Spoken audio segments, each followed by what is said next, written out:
अगर भक्त का प्रेम सच्चा हो तो भगवान उसके लिए नंगे पांव दौड़े आते हैं। सच्चे भक्त की लाज वे कभी जाने नहीं देते।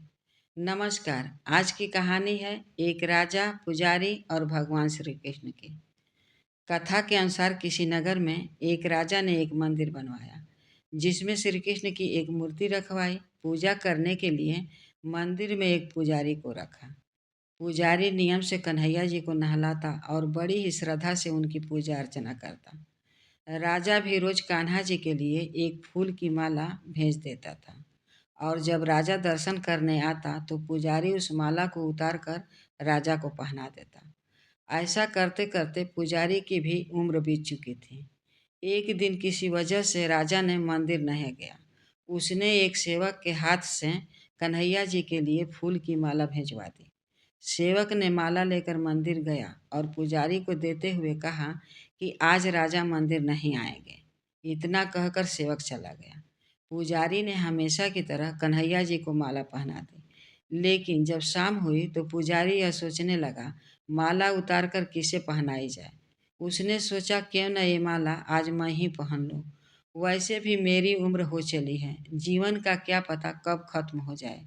इतना सोचकर पुजारी ने माला उतारकर अपने गले में डाल ली। लेकिन इतने में सेवक आ गया और उसने बताया कि राजा मंदिर पहुंचने वाले हैं। राजा के आने की खबर सुनकर पुजारी डर गया। उसने सोचा कि अगर राजा मेरे गले में माला देख लिया तो मुझे मरवा डालेगा। जल्दी जल्दी में पुजारी ने माला उतारकर फिर से कन्हैया जी को पहना दी। जैसे ही राजा अंदर आया तो हमेशा की तरह पुजारी ने माला कन्हैया जी के गले से उतार कर राजा को पहना दी। लेकिन माला पर लगा सफ़ेद बाल देखकर राजा समझ गया कि पुजारी ने यह माला पहनी थी। राजा क्रोधित हो उठे और उन्होंने गुस्से में पुजारी से पूछा कि माला पर सफ़ेद बाल कहाँ से आया। तब राजा की बात सुनकर पुजारी डर गया और बोल पड़ा, ये तो कन्हैया जी का है।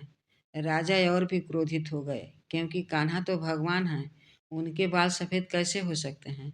इसलिए राजा ने फरमान सुना डाला कि कल श्रृंगार के समय राजा खुद आएंगे और देखेंगे सच में ही कान्हा जी का बाल सफ़ेद है या पुजारी झूठ बोल रहा है। उन्होंने कहा कि अगर पुजारी ने झूठ बोला होगा तो उसे फांसी दे दी जाएगी। राजा का फरमान सुनकर पुजारी का बुरा हाल हो गया। उसने सोचा, अब क्या करें, कहाँ जाएं। अब तो उसका मरना तय है। तब रोते हुए पुजारी भगवान की शरण में पहुंचा और कहा कि हे केशव, मुझे झूठ बोलने का अपराध तो हुआ है, लेकिन हो सके तो मुझे क्षमा कर दें और राजा से मेरी रक्षा करें। पुजारी ने कहा कि हे माधव, आपकी सेवा करते करते मैं बूढ़ा हो चुका हूँ।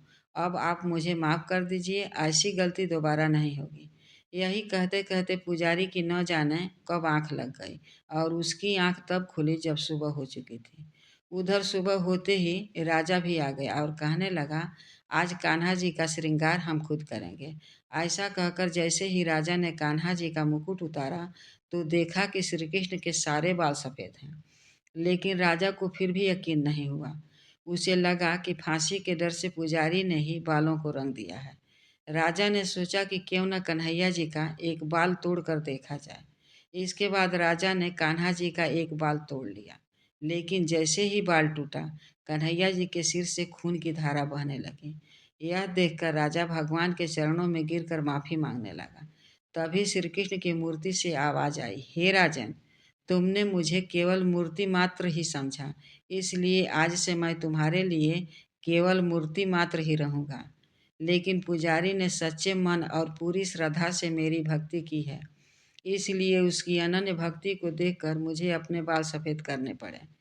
कन्हैया जी ने कहा कि भक्ति में कभी भी संशय नहीं होना चाहिए और सच्चे भक्त की लाज तो मैं कभी जाने नहीं देता। यह कथा हमें सिखाती है कि भगवान के प्रति श्रद्धा और विश्वास ही सच्ची भक्ति का प्रमाण है। दोस्तों, कहानी अच्छी लगी हो तो कमेंट जरूर करें। आज के लिए बस इतना ही, फिर मिलती हूँ अगली कहानी के साथ।